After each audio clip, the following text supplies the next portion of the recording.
सुबह 4 बजे उठने के चमत्कारी फायदे। भाग 1। जब अधिकांश लोग गहरी नींद में सो रहे होते हैं, तब सुबह 4 बजे का समय एक अलग ही दुनिया का अनुभव कराता है। चारों ओर गहरा सन्नाटा, शुद्ध वातावरण, ठंडी हवा और प्रकृति की शांत लय मन को सहज रूप से भीतर की ओर ले जाती है। भारतीय परंपरा में इस समय को ब्रह्मा मुहूर्त कहा गया है। यह समय आत्मनिरीक्षण का भी अवसर देता है।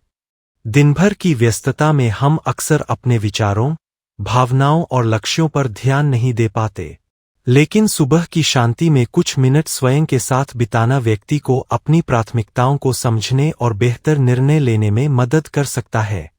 यही कारण है कि कई लोग सुबह की शुरुआत डायरी लिखने, कृतज्ञता व्यक्त करने या ध्यान करने से करते हैं।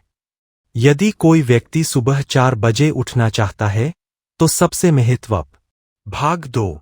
सुबह 4 बजे उठने की आदत का सबसे बड़ा प्रभाव व्यक्ति के मानसिक विकास पर दिखाई देता है। जब मन शांत होता है और वातावरण में किसी प्रकार का शोर नहीं होता, तब सोचने और समझने की क्षमता अधिक स्पष्ट हो जाती है। यही कारण है कि कई विद्वान, लेखक, विद्यार्थी और सफल उद्यमी सुबह के शुरुआती घंटों का उपयोग अपने सबसे महत्वपूर्ण कार्यों के लिए करते हैं। इस समय किया गया अध्ययन या रचनात्मक कार्य अक्सर अधिक प्रभावी महसूस होता है, क्योंकि ध्यान भटकाने वाली चीजें बहुत कम होती है। हालांकि हर व्यक्ति की कार्यशैली अलग होती है, फिर भी कई लोगों के लिए यह समय गहरी एकाग्रता विकसित करने में सहायक सिद्ध हो सकता है। जो व्यक्ति अपनी सुबह की शुरुआत ध्यान, प्राणायाम या हल्के व्यायाम से करता है, वह अक्सर पूरे दिन अधिक ऊर्जावान महसूस करता है। नियमित व्यायाम शरीर में रक्त संचार को बेहतर बनाने, लचीलेपन को बढ़ाने और दिनभर सक्रिय रहने में मदद करता है। इसके साथ यदि कुछ मिनट गहरी श्वास का अभ्यास किया जाए, तो मन को भी शांति का अनुभव हो सकता है।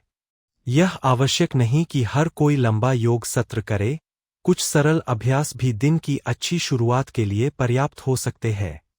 सुबह जल्दी उठने से समय का बेहतर प्रबंधन संभव होता है। जब दिन की शुरुआत बिना भागदौड़ के होती है, तो व्यक्ति अपने कामों की सूची बना सकता है, प्राथमिकताएं तय कर सकता है और महत्वपूर्ण कार्य पहले पूरे करने का प्रयास कर सकता है। इससे दिनभर अनावश्यक तनाव कम हो सकता है। धीरे धीरे यह आदत अनुशासन का रूप ले लेती है, और अनुशासन ही लंबे समय तक किसी भी लक्ष्य की ओर बढ़ने की मजबूत नींव बनता है। आध्यात्मिक दृष्टि से भी सुबह का समय विशेष महत्व रखता है। अनेक परंपराओं में ब्रह्मा मुहूर्त को प्रार्थना, जप और ध्यान के लिए उपयुक्त माना गया है। इस समय मन अपेक्षाकृत शांत रहता है, जिससे व्यक्ति अपने विचारों को बेहतर ढंग से समझ सकता है और आत्मचिंतन के लिए समय निकाल सकता है।